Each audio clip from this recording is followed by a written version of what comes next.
Sing leres pripun niki?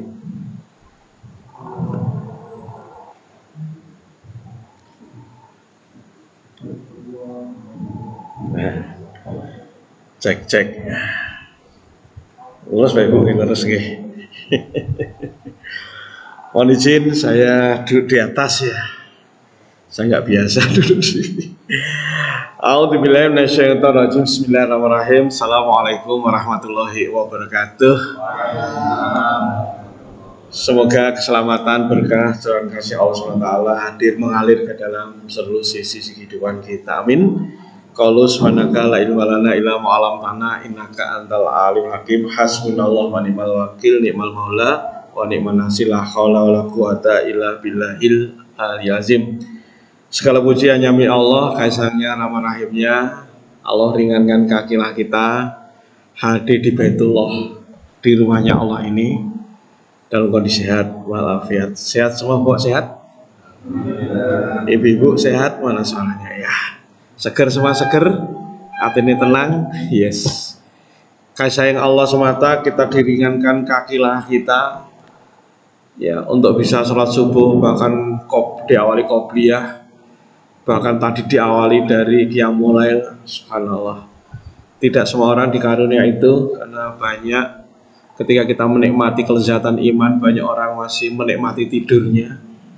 Tapi lagi-lagi karena kasih sayang Allah, kita dipilih oleh Allah untuk bisa bersegera ke masjid. Bahkan Masya Allah, setelah sholat subuh berjamaah kita jalani, kita pun masih punya berkesempatan untuk bisa duduk thalabul ilmi. Ini juga kasih sayang Allah,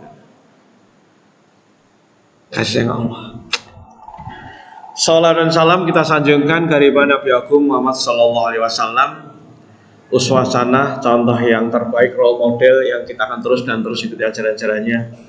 Innallaha wa malaikatahu yusholluna 'alan nabi ya ayyuhalladzina amanu shollu 'alaihi wa sallimu taslima. Kita akan terus bersalawat. Bersamaan itu kita harus taslimah ya, tunduk patuh ikut ajaran-ajarannya. Mari kita bertekad, berkomitmen bicarane agar kita menjadi umatnya Nabi yang tak pernah bertatap muka, yang tak hidup sezaman, bahkan jauh dari zamannya, tapi kita harus ikuti ajaran-ajarannya sehingga kita termasuk menjadi umat yang dirindu oleh Kanjeng Nabi. Bapak Ibu jamaah salat subuh yang dirahmati Allah, hari ini bersyukur ya kita bertemu dan saya bahagia banget diberi kesempatan untuk sharing di kesempatan pagi ini. Pagi ini saya akan angkat satu tema sederhana, refleksi. Seberapa pentingkah? Refleksi apa tuh Bapak Ibu ya? Apa refleksi itu? Hah? Apa capek? Refleks. Ngono kuwi lah maksudnya. Ya, mohon izin, nama saya Babang Nugroho. Saya ini pria panggilan. Saya ini konsultan di bidang perilaku, behavior, bahkan saya seorang behavior terapis. Jadi izinkan saya akan sharing dengan pendekatan yang sedikit berbeda. Oke. Bapak Ibu jamaah rahimakumullah, mengawali sesi pagi ini saya awali dengan sebuah perumpamaan, metafor, analogi. Ada enggak ya ibu-ibu yang bertahun-tahun memasak nasi goreng meh saben dina ning wis pirang-pirang tahun, 5, 10, 15 bahkan 20 tahun, tapi hasil masakan nasi gorengnya itu masih sama. Ada enggak Pak Ibu? Atau pasangan kita ya? Saya punya bule itu yang termasuk ngopeni saya zaman saya kecil. Sekarang saya umur sudah 55 tahun. Alhamdulillah bule saya ini masih sugeng. Kemarin seminggu yang lalu saya tilik beliau, silaturahmi, dibuatkan nasi goreng. Dan saya masih ingat nasi goreng itu legend karena memori. persis nasi goreng yang beliau buat saat saya masih SD. Artinya beliau masak nasi goreng sudah 35 tahun. Sudah 35 tahun masak nasi goreng dan rasanya masih sama. Luar biasa. Masak nasi goreng 35 tahun rasanya masih sama. Tidak ada kemajuan, tidak ada update, tidak ada inovasi. Persis hingga saya sampai hafal. Nah, tentu begitu banyak ibu-ibu yang seperti itu. Masaknya tetap seperti itu. Hari ini kita tidak sedang bicara benar dan salah. Tetapi jika ditanya sang ibu-ibu yang masak nasi goreng seperti itu, jika saja ditanya, apakah ingin bisa masak nasi goreng non spesial yang itu bisa membahagiakan orang tercinta?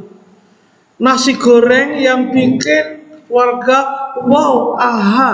Nasi goreng yang bikin ngangenin, nasi goreng yang bikin nyenengin, nasi goreng yang membuat sukacita. Ketika dia tanya pasti bilang apa? Pasti. Tapi kenapa tetap nasi gorengnya tidak berubah? Nah, Bapak Ibu jamaah rahimakumullah, ini sekedar metafora.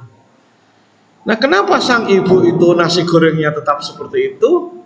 Karena sangat mungkin di bawah sadarnya ya sego goreng niki gitu. Sego goreng niki. Ya iki sego goreng niki gitu.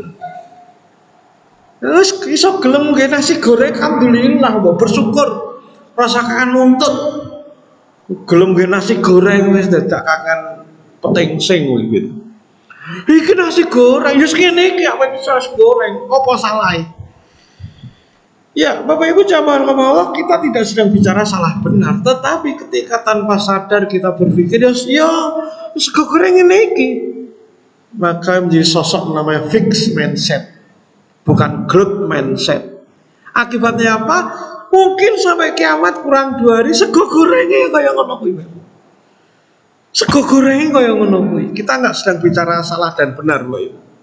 Sampai kiamat ngono kuwi karena sego goreng yo ngene iki. Padahal ada nasi goreng Hainam, ada nasi goreng apa ya? Seafood. Mungkin varian nasi goreng bisa ratusan boleh jadi. Yang itu mestinya bisa dijalani, yang itu mestinya bisa dibikin. Tetapi karena fix mindset, sego goreng yang ngene iki. Akibatnya apa, Ibu? Yang ngono kuwi sego goreng. Lagi-lagi kita nggak sedang bicara benar dan salah. Luar biasa. Nasi goreng adalah satu contoh, Bapak Ibu. Jangan-jangan seluruh sisi kehidupan kita juga begitu, Bapak Ibu. Jadi kepala keluarga yang ini iki, ya ngene iki dadi wong lanang. Ya omah ngene iki gitu lah. Ya mobil ngene iki gitu lah. Kerja yang ngene iki. Padahal ngene iki ya telatan, enggak disiplin. Bahkan auzubillahi min dzalik mungkin sampai ngefrot, menghalalkan segala cara. Rasanya biasa baik gitu. Karena kita sedang mengalami namanya fixed mindset, paradigma tetap gitu lah. Yang ini gitu. Haneng masjid yang ini gitu, pengurus yang ini gitu. Jadi berbagai sisi kehidupan yang ini gitu, mangan yang ini gitu. Artinya seakan-akan segala sesuatu menjadi yang ini gitu, yang ini gitu, yang ini gitu. Sehingga besar mati dari hati yang paling dalam kita ingin lebih sehat loh, ya. Kita pengen ibadah bisa lebih kenceng, kita pengen lebih bahagia, kita pengen memiliki keluarga yang lebih sakinah warahmah, kita pengen nama saya tambah oke, kita pengen tambah HP poman, tapi kita lambat bergerak. Kita punya 1001 keinginan perbaikan diri. Jadi orang gerak-gerak. Kenapa? Kita fix mindset. Yang ini iki. Padahal Bapak hormati Sayyidina Umar radhiyallahu menyampaikan sebuah hadis yang luar biasa. Rasulullah Muhammad SAW bersabda, hisablah dirimu. Nah ini familiar banget, kita tahu nih Bapak. Apa tuh hisab itu? Nilai dirimu, kritisi dirimu, deloken ditakmu, mungkin gitu bahasa Jawanya ya. Hisablah dirimu sebelum dihisab, sebelum kau dihisab. Bahkan hiasilah dirimu sekalian dengan amal soleh. Ini clear. Belum lagi banyak sekali makalah-makalah yang sangat familiar kita terima. Barang siapa yang hari ini lebih baik kemarin, dia beruntung. Barang siapa yang hari sama di kemarin merugi. Barang siapa yang hari lebih buruk kemarin, dia celaka. Waduh, ada orang beruntung, merugi, celaka. Ketika ditanya, siapa yang beruntung? Beruntung. Tapi apa definisi beruntung? Definisi beruntung adalah ketika terus mencatatkan progres, mencatatkan kemajuan, hidup yang berkemajuan, hidup yang bertambah-tambah, kan gitu kan. Siapa yang merugi? Hidup yang stuck, hidup yang ngono-ngono wae. Hidup sing ora ana undak-undakan, hidup sing sekedar melaku ritualistik. Hidup yang ngeflat, nah gitu. Itu bisa mati. Masya Allah. Nah, ngomong-ngomong Bapak Ibu hormati, kenapa kok demikian ya? Kenapa kita ini mau tambah apa? Semua ibu pengen bikin nasi goreng spesial, tapi kenapa tidak pernah berubah? Bapak Ibu, mari belajar sedikit ilmu neuroscience, ilmu tentang saraf-saraf otak. Besar mati dalam diri kita selalu ada dualisme perlawanan. Dualisme, ada dua sisi perlawanan dalam diri kita. Sekurang-kurangnya, ada masih banyak lagi mestinya. Ada bagian diri yang ingin bertumbuh. Kita pengen apa? Tambah maju, tambah berkembang, tambah efisien, tambah produktif, tambah ibadah, tambah apa yang kita pengen. Tapi di sisi lain, Bapak Ibu, ternyata tubuh kita menjalani mekanisme penghematan energi. Lebih tepatnya di otak kita ini. Jadi otak kita ini yang beratnya 1,5 kilogram, Bapak Ibu, warnanya abu-abu di tengkorak kita ini. Otak kita ini dapatan asupan energi tubuh dari makan minum oksigen 20%. Sementara non otak yang lain 80%. Sementara otak tugas yang banyak, mulai bernapas, mikir, ngatur sirkulasi darah, tubuh, jantung, ini otak semua. Nah, maka otak punya mekanisme karena dia jatahnya cuma 20% penghematan energi. Maka otak cenderung akan menggiring, mengarahkan kita lakukan sesuatu yang sama seperti kemarin-kemarin, yang tanpa energi, yang hanya pengulangan. Maka kita akan digiring untuk hal yang sama berulang. Jadi ketika kita melakukan hal yang sama dan berulang, otak kita maunya begitu gitu. Itulah nanti ke depan kita bicara tentang namanya comfort zone, itu zona kenyamanan. Jadi otak kita, tubuh kita menjalani mekanisme fight or flight, hadapi, lari. Jadi ketika kita ada tugas, ada sesuatu yang baru mau dilakukan, otak lakukan kalkulasi gitu. Ada kalkulasi lewat bagian namanya ganglia basalis itu. Dia akan kalkulasi. Ketika ada mendapatkan job atau perintah, dia langsung kalkulasi, Bapak Ibu. Kalkulasi itu akhirnya fight or flight kira-kira. Misalnya apa Bapak Ibu? Kita tidak pernah sholat malam, belum pernah sholat malam. Ayo sholat malam, cari data. Ketika malam, baru besok sholat malam, belum jalan. Tapi begitu pagi, ting ting ting ting ting, udah siapin alarm, sholat malam, langsung otak ini alarm sholat malam, ting ting ting, dan belum biasa. Dan belum biasa, karena belum biasa dia akan membayangkan, maka dia akan menolak dengan berbagai cara, lewat sensasi fisiologi maupun lewat suara-suara kecil. Tetapi ketika Bapak Ibu, ketika udah biasa sholat malam, yes, kenapa takut gitu? Karena tidak dianggap bahaya.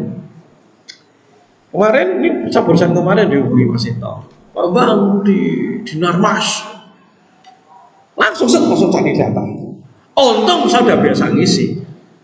Untung alhamdulillah punya spirit untuk berbagi. Yes, langsung karena cek jadwal. Yes, langsung. Tapi bayangkan Bapak Ibu, kalau saya tidak pernah ngisi acara hanya kalau kultum ketika Ramadan, Bang isi langsung otak langsung set, berbagai 1000 cara, 1001 cara agar saya tidak melakukan. Jadi otak menjalani mekanisme fight or flight, dan ini kadang halus Bapak Ibu. Itulah sering kita dikasih tugas apapun selalu no, no, no, no, no. Kenapa no? Ya sholat duha, nggak usah. Olahraga yuk, nggak usah. Kita serba koseah. Jika kita koseah, kita mesti bersyukur karena berarti saraf kita normal gitu. Tetapi akibat koseah, ntar kita tidak bertumbuh, itu problemnya. Termasuk nasi goreng tadi, ya nasi goreng ini iki. Maka ketika diajak untuk bikin nasi goreng yang berbeda, langsung tubuh nolak. Sesederhana itu. Jadi segala aktivitas yang tidak biasa, tidak dikenal, yang otak tidak punya data, oleh otak dianggap bahaya. Ketika dianggap bahaya, otak akan menganulir berbagai hal yang akan kita lakukan. Gitu Bapak Ibu. Ini mekanismenya. Jadi kita terus terjadi pertarungan antara diri kita yang pengen maju terus bertumbuh dan diri kita yang maunya tetap. Nah itu. Maka besar mati perlu langkah ekstra. Perlu effort. Mungkin perlu perjuangan. Untuk apa Bapak Ibu? Untuk memiliki langkah-langkah baru. Perlu upaya. Gliding tok nggak bisa, ngalir tok nggak bisa. Kalau kita ngalir nggak kemana-mana. Kenapa? Mekanisme tubuh selalu menjaga pertahanannya. Kita perlu effort, perlu daya juang, perlu daya dobrak untuk jalankan sesuatu. Mari kita contohkan Bapak Ibu. Kita contohkan sholat. Ini jangan-jangan sama dengan nasi goreng tadi. Kita sholat bertahun-tahun. Bahkan jangan-jangan sholat kita ini persis sholat kita zaman dulu TPG 30 tahun yang lalu. Sholat kita nggak ada update. Sholat kita nggak ada pembaruan. Sholat kita nggak ada kemajuan. Bicara syarat rukun udah tetap, tapi artinya quality sholat kita, quality sholat kita tidak terjadi peningkatan. Apalagi ya sholat gini ya tadi, sholat gini gitu. Bahkan di balik kata syukur, alhamdulillah sholat wis ajeg, alhamdulillah meskipun rubuh gedang. Rubuh gitu ya alhamdulillah kita bersyukur kasih sayang Allah Bapak Ibu. Kita gelem sholat wah wis top markotop kita nih Bapak Ibu. Gelem sholat ajeg wah masya Allah Bapak Ibu. Bersyukur kita. Sholatnya atau bolong, ya Allah. Mohon maaf di luar sana banyak orang hidupnya tidak mikirin sholat. Atau kita pernah punya masa lalu orang ngopeni sholat. Saiki karena kasih sayang Allah, alhamdulillah kita bisa sholat tertib. Tetapi hati-hati Bapak Ibu, sholat kita seperti sang ibu yang bikin nasi goreng tadi bisa-bisa Bapak Ibu. Kita tidak mengupdate, kita tidak pernah menyempurnakan, kita tidak menambah apa ben sholatnya kita apa? Padahal bukan berarti kita nggak punya sumber daya loh. Kembali sang ibu yang masak nasi goreng tadi, bukan berarti nggak ada sumber daya untuk bikin nasi goreng lebih baik. Bukan berarti nggak punya waktu untuk bikin nasi goreng lebih baik. Bukan berarti dia tidak punya kesempatan untuk bikin nasi goreng lebih baik. Sama dengan sholat kita nih, bukan kita nggak punya waktu untuk perbaikan, bukan kita nggak punya biaya untuk perbaikan. Tapi kenapa kita nggak perbaikan? Karena fix mindset sholat yang ini. Wes gelem sholat, alhamdulillah. Mohon maaf kita tidak sedang bicara baik dan buruk. Oke. Jadi akhirnya apa Bapak Ibu? Urusan sholat saja kita ini karena fix mindset sholat tadi, Kita banyak kehilangan kesempatan untuk sholat. Kita banyak kesempatan untuk dapatkan kedahsyatan keajaiban sholat. Boleh jadi Bapak Ibu kita sholat iya tadi, tapi bahkan barangkali di antara kita ini belum mendawamkan ini sholat berjamaah. Kita belum sholat berjamaah bukan karena nggak punya waktu, karena memang ya sholat gini-gini kita nih Ibu. Padahal sholat berjamaah bicara pahala kita sudah hafal 20 derajat. Bahkan sholat berjamaah dijamin diterima karena saling melengkapi, kekurangan imam tutup makmum, kurangan makmum tutup imam. Artinya sholat yang dijamin diterima itu saat jamaah misalnya. Bahkan kita awali dengan qobliyah, keren. Kemudian antara azan dan iqamah ini ada waktu-waktu tenggat waktunya hanya berapa menit. Ini waktu-waktu mustajabah. Waktu mustajabah tapi gak dimanfaatkan. Bahkan sholat kita mestinya selalu apa yang benar. Tapi jangan-jangan sebenarnya sholat kita saat kita baca sir, ya cuma kol huina toina gitu. Padahal nek mau coba nabak, mau coba ya apa itu. Artinya untuk urusan sholat saja kita lose opportunity. Kita bisa punya kesempatan untuk menjalankan sholat kita dengan qobliyah ba'diyah lewat. Bahkan Masya Allah banyak orang sholat sunnah lewat. Apa gak sayang nih Pak? Mulai lewat. Padahal 2/3 malam Allah turun ke langit bumi untuk mendengarkan rintihan hamba-hambanya. Lewat. Sholat duha lewat. Atau sholat duha sudah nih loro. Padahal boleh 4, boleh 6, boleh 8 dan seterusnya. Kenapa Bu? Karena di bawah sadar kita, di wilayah subconscious kita, sholat yang ini gitu.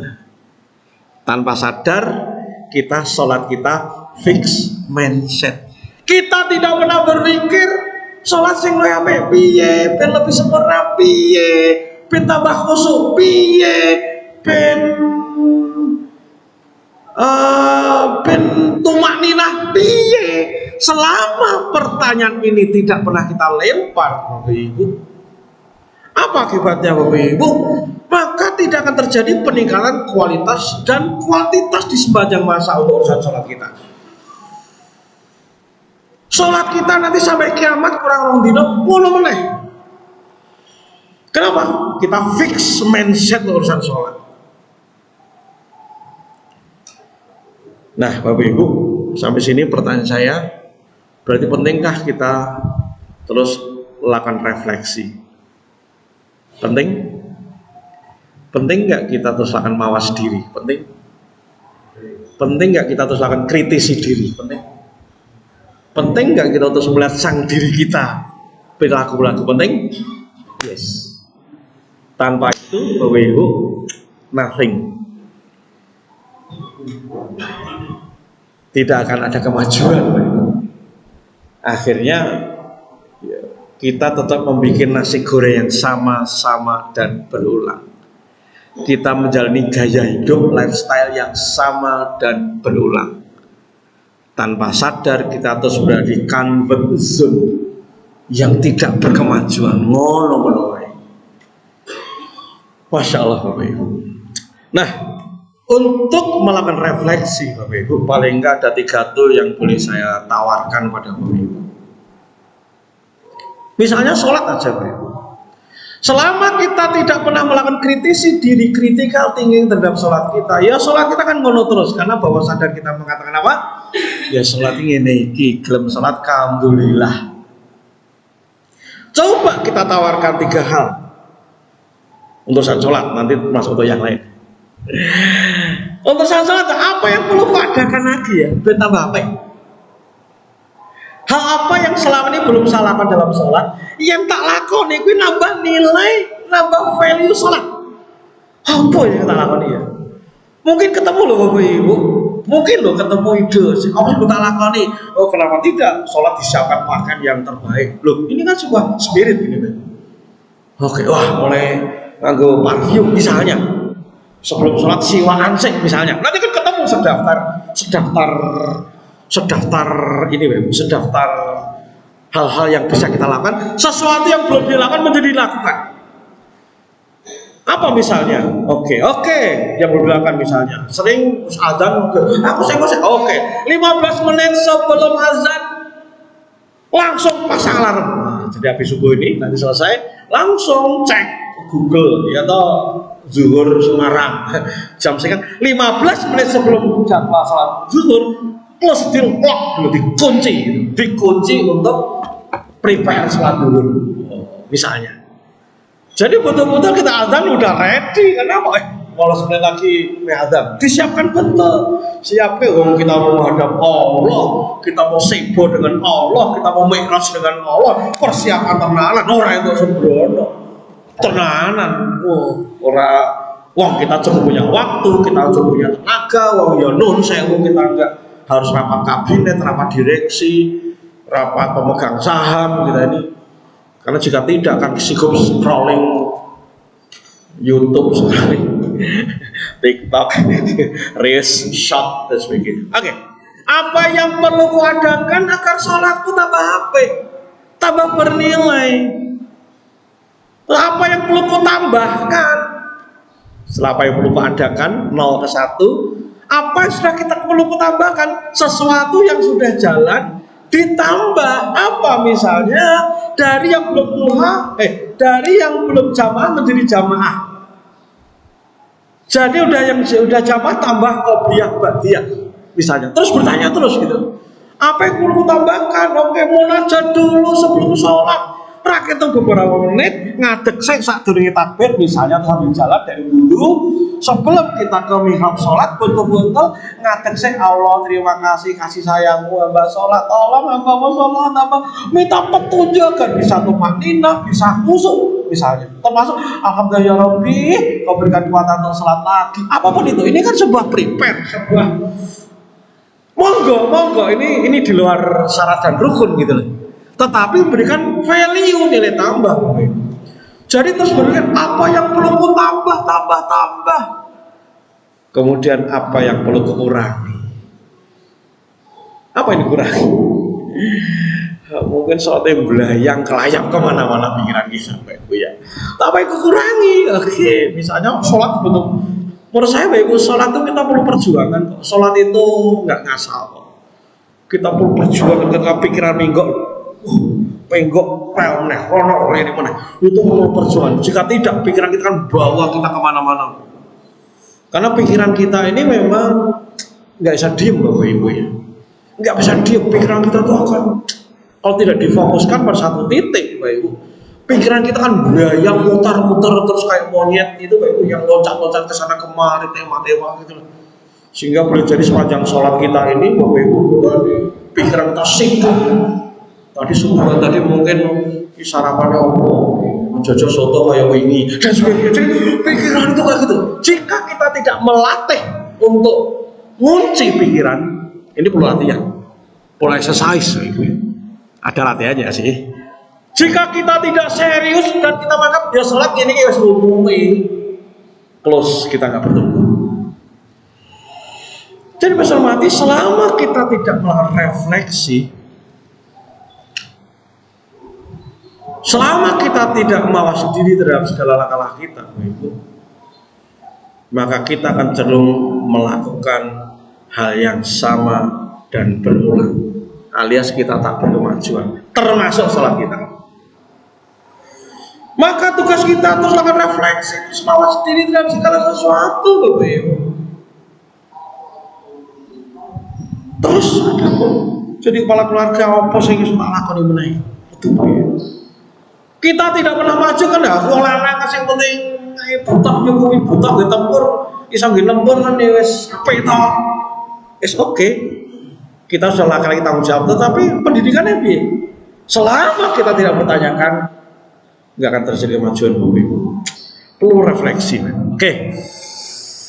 Nah, pesan mati bagaimana dengan perilaku lain? Sama. Contohlah tadi Bapak Ibu ya. Bapak Ibu dari dalam ke masjid ini ngapain? pas jalan. Ya mlaku wae, betul? Yang penting mlaku teko gone, betul ya? Pertanyaannya mestinya bisa nggak Pak Ibu? PP pulang pergi dari rumah menuju ke masjid, lakukan sesuatu yang berharga, bisa nggak? Bisa. Tetapi selama kita tidak lakukan refleksi, nggak akan terjadi. Kita bisa sebetulnya zikir sambil jalan subhanallah misalnya, atau lewat depan rumah kita doakan saudara-saudara kita, tetangga kita ini. Jelas kita mendoakan orang lain. Ketika orang lain tidak tahu kita sedang berdoa, malaikat mendoakan kita loh. Ini urusan sepele Bapak Ibu. Tapi sepele pun bisa lewat karena tidak pernah kita pikir. Selangi, kita mendoakan orang lain. Malaikat mendoakan kita, engkau pun akan dapat yang sama loh. Itu malaikat bilang gitu Pak. Jadi kita pun jajannya bisa didoakan malaikat terus.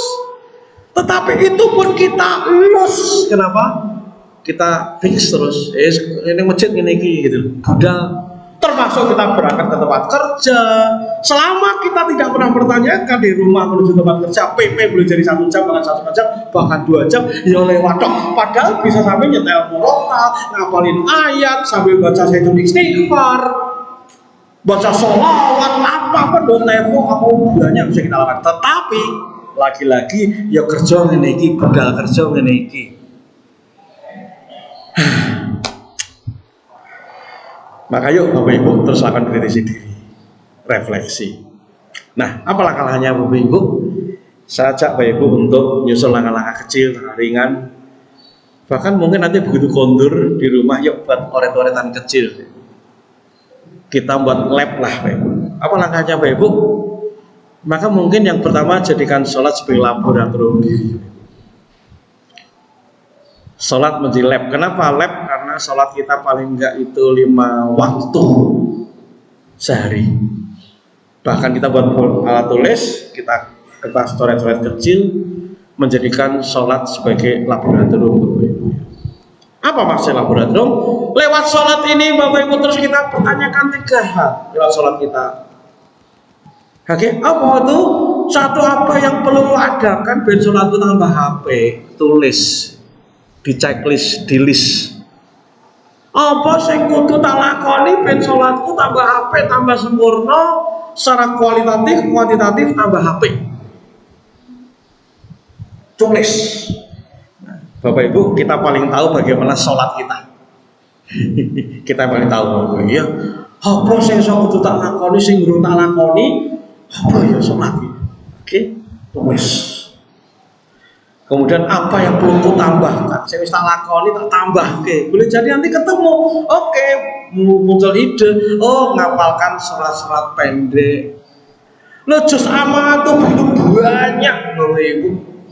Tapi kita juga cuma ngertinya inna ata'ina wal asri. Lah ngapain aja selama ini Bapak Ibu kita? Ngapain aja? Bukan karena kita nggak punya waktu, bukan karena kita nggak punya sumber daya, karena kita tanpa sadar paling fix mindset untuk urusan perbaikan ayat. Jangan-jangan ya mahrab kita juga nggak tambah HP, padahal kesempatan belajar tahsin juga banyak. Jadi kita ini ngono-ngono aja sih, hati-hati. Dan apa yang perlu dikurangi? Itu urusan sholat kita. Makanya Bapak Ibu mulai nanti sholat zuhur bagian belum berjamaah dan tidak ada udzur syar'i, yuk kita berjamaah. Bahkan dimulai mungkin 15 menit sebelum azan, wih siap-siap sih, bagian yang terbaik menurut persepsi kita. Azan sholat jelas syarat rukunnya bahwa soal nutupi aurat selesai. Iya, ini maksud sih menghadap karo Gusti Allah pakai kaos partai gitu. Pakai kaos partai, pakai notok misalnya, mau saya kaos 17-an saya wis rada suwe-suwe kae gitu. Wis bladus menghadap Allah. Ini hal sederhana yang bisa kita sempurnakan Bapak Ibu. Oke, yuk, oke, kopiah sih. Ada berapa menit waktu ikomat, sekian menit matur sama Allah. Sebelum sholat matur sama Allah sih. Allah, hamba mau sholat, bimbing hamba, Apapun impian-impian sholat yang terbaik kita panjatkan pada Allah. Mohon sama Allah biar Allah berikan jalan kita untuk terus perbaiki. Kita proaktif gitu. Bar sholat ya zikir sing tenang sing, baca kalimat-kalimat thayyibah sing tenang sing. Ora sak ngungsung, ora selak rapat kabinet, ora selak rapat pemegang saham, ora selak rapat dinas dipanggil Pak Gubernur, ora. Kecuali yang baru dipanggil. Ayo, kita benahi monggo. Wis bar zikir donga sing dipuas-puaske ning dalem mungkin 1000 ya. Mungkin lenggah-lenggah tok misalnya non 1000. Oke, closingnya dengan badiah nanti itu asar ngono meneh, maghrib ngono meneh.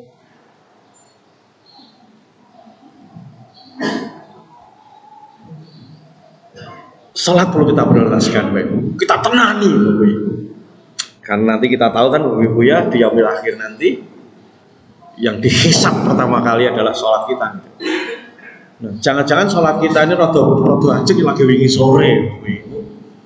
Sekian tahun kita sholat rapatnya ajek, ya ini ayo kesempatan ditenani, Bapak Ibu. Dijandani tenang kalau undang guru, belajar alon-alon, syarat rukun dibenahi, bahkan berdiri dunia jauh kita ini wudhu kita ruang sanes biasa. Jangan-jangan wudhu kita Jawa TPK biyen, bahkan kita cuma tiru-tiru, kita nggak melihat, nggak ada asesmen lagi tentang wudhu kita.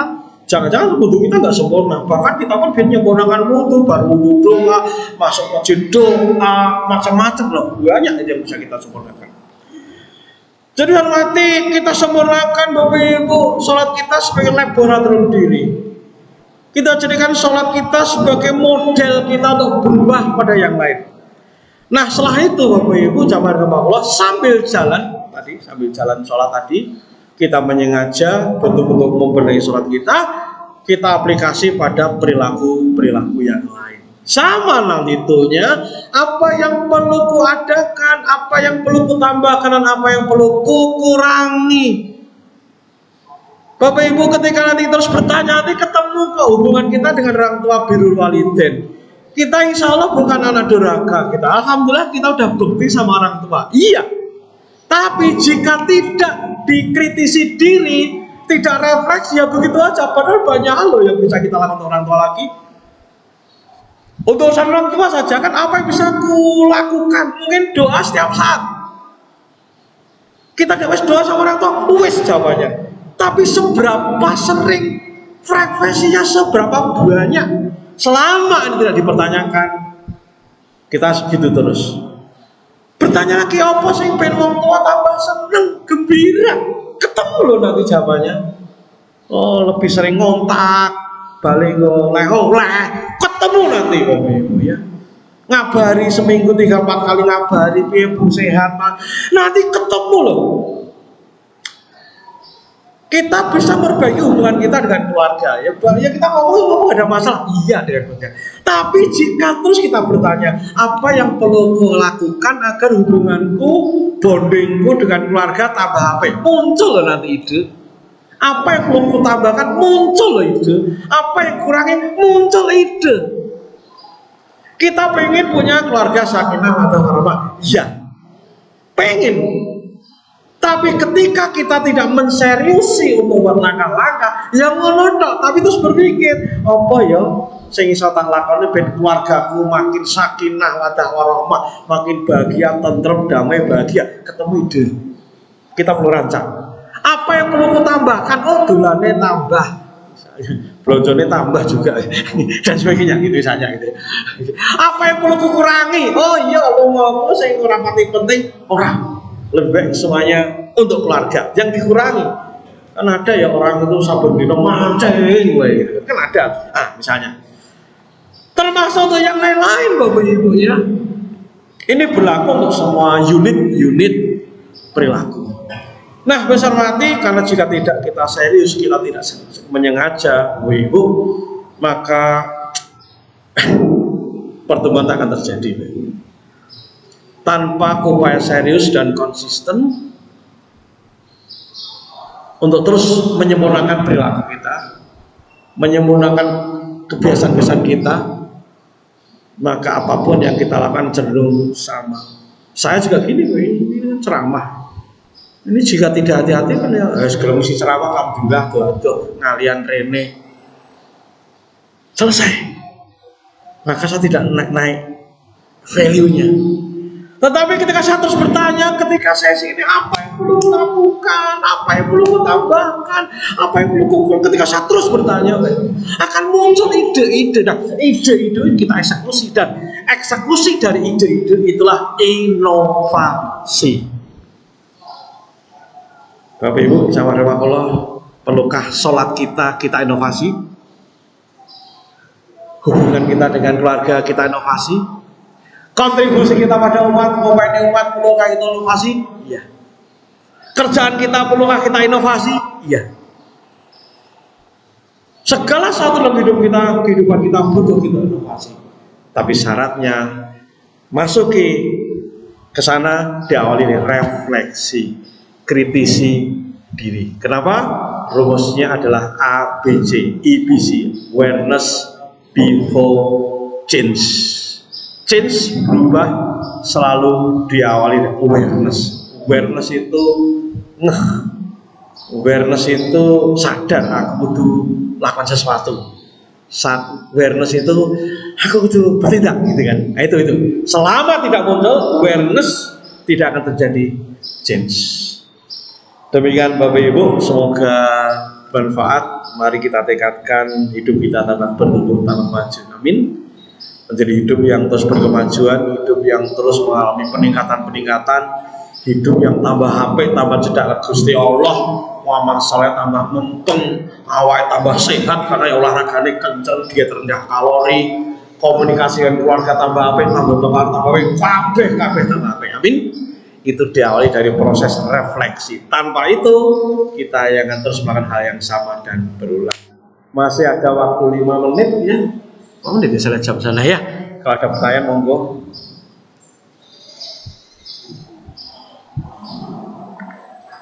Jelas apa belas Bapak Ibu? Jika tidak, mari kita akhiri dengan doa bersama-sama. Ya, kita berdoa pada Allah Taala agar kita diberi kekuatan terus bertumbuh. Amin ya. Diberi kekuatan untuk mawas diri, diberi kekuatan untuk terus lebih baik. Mari kita berdoa. Al-Fatihah. Bismillah. Iyyaka na'budu wa iyyaka nasta'in. A'udzubillahi minasyaitonir rajim. Bismillahirrahmanirrahim. Wahai Allah, syukur kami panjatkan kepadamu, kasih-Mu, rahmat-Rahim-Mu. Hari ini Kau kumpulkan kami di masjid ini ya Rabb. Engkau tambahkan ilmu, segarkan ilmu, Kau tambahkan pemahaman kepada kami ya Rabb. Sungguh kami terus mesti berubah lebih baik. Kami terus bertumbuh, kami terus hijrah, kami terus menyempurnakan segala bentuk amal ibadah kami, amal sosial kami. Ampuni kami ya Rabb. Selama ini kami banyak fix mindset. Tanpa sadar kami banyak melakukan yang ini, sehingga kami gagal melakukan kritisi diri dalam langkah kami. Salat kami stuck, ibadah kami stuck, berbagai sisi kehidupan kami stuck ya Rabb. Ampuni kami ya Rabb. Kami telah menzalimi diri kami sendiri. Rabbana zalamna anfusana wa illam taghfir lana lanakunanna minal khasirin. Allah, ampuni dosa kami atas kezaliman kami. Kami telah menganiaya diri kami sendiri. Engkau berikan kesempatan begitu banyak kepada kami, bersama waktu, Kau siapkan tenaga, Kau siapkan biaya ya Rabb. Tapi sungguh kami lalai, kami habis sehingga kami tak bertumbuh. Allah, sampaikan salam kami pada Nabi Agung Muhammad SAW. Beri kekuatan kepada kami untuk sebagai tunduk patuh ikuti ajaran-ajarannya. Ya Allah, jadikan diri kami diri pembelajar, diri yang terus membuka diri yang open mind, diri yang terus merubah diri menuju yang lebih baik. Karena kami ingin ya Allah, kami menjadi teladan, menjadi contoh bagi keluarga kami. Kami menjadi contoh bagi lingkungan terdekat kami. Kami menjadi contoh di mana kami berada. Karena kami adalah memimpin perubahan bagi lingkungan kami. Allah, beri kekuatan kami untuk terus bergerak menuju itu. Allah ya Rabbana, jadikan keluarga kami menjadi keluarga yang sakinah wa rahmah. Rabbana lana min azwajina wa dhurriyyatina qurrata a'yun waj'alna lil muttaqina imama. Allah ya Rabbana, jadikan negeri kami negeri yang batatun walaupun ghafur ya Rabb, jadikan negeri kami aman sehingga kami bisa terus beribadah, kami bisa terus beramal saleh, kami terus bisa lakukan apapun dengan ketenangan. Allah, kepada Allah kami mohon, kepada Allah kami berserah. Rabbana atina fid dunya hasanah wa fil akhirati hasanah wa qina adzabannar wa qina adzabannar wa qina adzabannar wa atina jannata ma'al abrar ya aziz wa ghaffar ya aziz wa ghaffar ya aziz wa ghaffar ya rabbal alamin. Rabbana taqabbal minna innaka antas samiul alim walhamdulillahi rabbil alamin. Bapak Ibu, terima kasih. Mohon maaf segala kurang. Wabillahi taufiq wal hidayah. Wa assalamualaikum warahmatullahi wabarakatuh.